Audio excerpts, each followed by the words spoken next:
and we'll carry on. So now you can talk about Pantoja. Yeah. Yeah. Yeah, cool.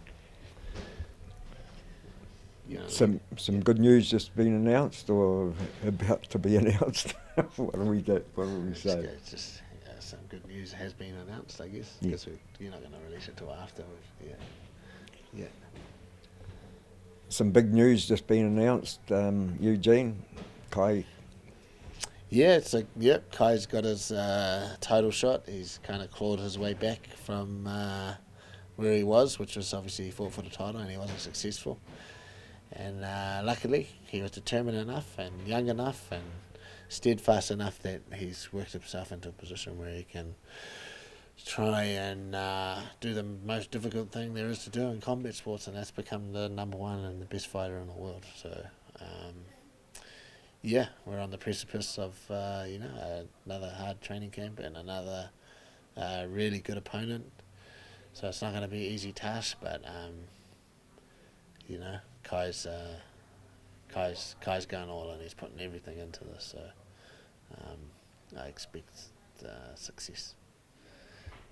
One of the things I've followed Kai, I filmed him in his first fight, and I think he was about 14 or something, and on the way home from that night, I said to Robin, I met a really interesting young boy tonight, and I told him and I talked about Kai. At 14, he had plans, and he knew where he was going, and now he gets the opportunity to get there, take that last step. Yeah, no, amazing. Eh? He's got an amazing story. Nowadays it's very commonplace for young kids. I've got young kids here.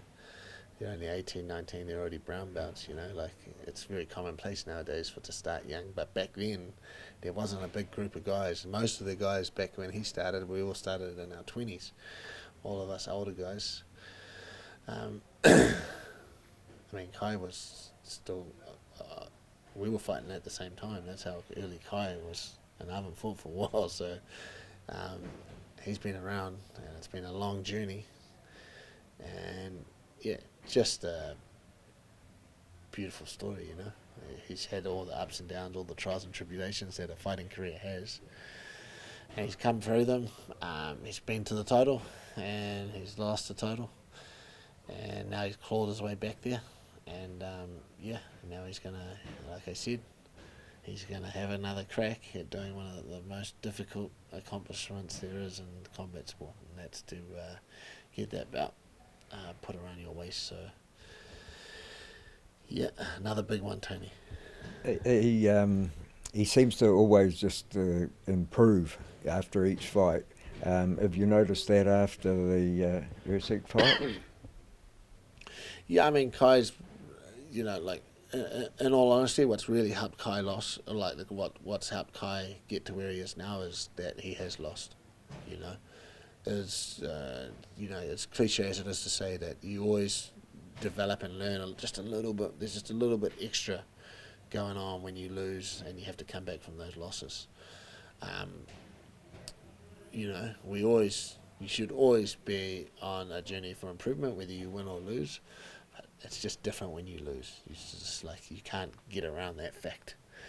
And Kai suffered some losses, and we've had to dive deep into his game and what he needs to do, and we've improved those things every time.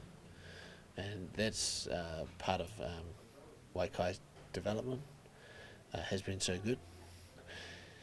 And we just think he's at the point now where his game,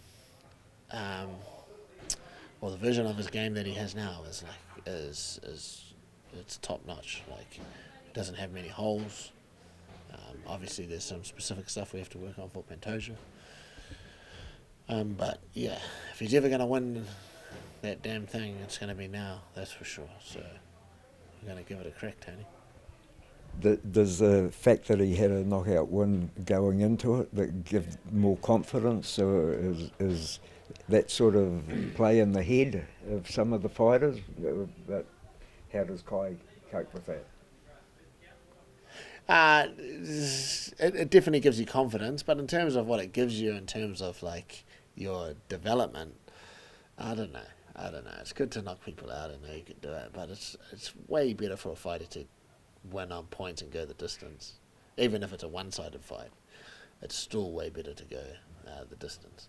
So it's kind of like a catch-22 because you want to be known and get a big name and be popular because you get knockouts, but at the same time that doesn't push your development as a fighter. So it's like, yeah, which one do you want? Which one is better for you? I guess from a coaching perspective, it's better to have, go the distance and get in a long sort of a fight and see many different scenarios in the fight.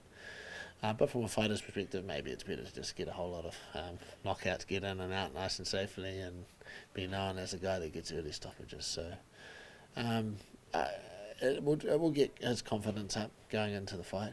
But where Kai has to draw his confidence from, and this is what I talk about this, like,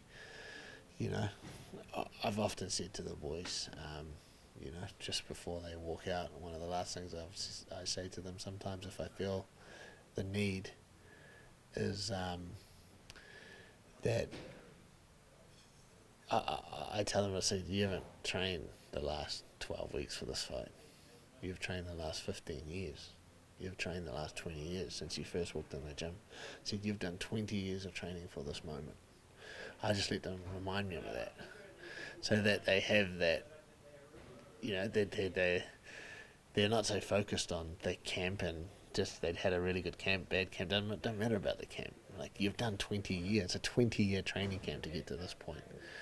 And so it's not so much about like his last fight or his camp. It's about everything he's done up until this moment.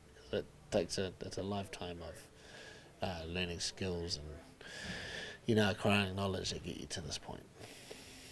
Yeah. I guess we can say now that this fight has been in the making for quite a long time, and I know I did the interview with Guy a month or so ago, and we were going to sit on it, but the dates have changed and things like that.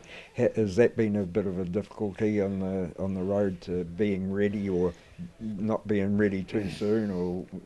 For sure, like, you want to do everything. Like, we have we have 4 pretty distinct blocks in our gym. We have early off camp, late off camp, and we have early in camp and late in camp. So we have 4 distinct blocks that you've got to follow, and it becomes difficult if you don't know where to place yourself in that block of training. So, but it's also something that it's just the nature of this fighting and the nature of the UFC. Like, fighters, some young fighters think that they get hard done by on the local scene because they've got to take short notice fights and the promoters move the date and stuff. Well, guess what? Like, in the UFC, where you expect to have your date early and have a proper training camp, this stuff still happens. Like, it's going to be part of your career. It's going to be part of your growth, learning to do short notice fights, change your date fights, change of opponent. It happens from the lowest level to the highest level, And so, even though there might be a big discrepancy between the local level and the top level, all of those things, you can gain experience in those things, and that's why you've got to go through those things at a local level, because it does help you prepare, for the reality of high level international competition. How has camp been? How is Kai? Kai's been good. He's been training a while now, but we've been very careful with monitoring his health. So he's deloaded a couple of times. He's gone into like deload weeks and done a lot of recovery to kind of like reset himself, reset the central nervous system, get it ready to do another block of harder training. So we've been like monitoring his health really careful. Obviously, when you're just always training and waiting for the date, there's obviously a chance that you could be overtraining and overworking yourself. But I think we've done a very good job of monitoring that and deloading him when we need to, so he's not just redlining it all the time. So, but camp's been really good. This is perfect scenario. The fight has been announced, and he is 100% fit and strong. So what are we working on now? You know what I mean? Yeah. We're just honing in on our strategy and our tactics. We don't have to worry about fitness, strength, his ability to recover between bursts of wrestling, scrambling, all of that, that's all been done, you know, all those fine tweaking details to do energy systems and all that, that's all done.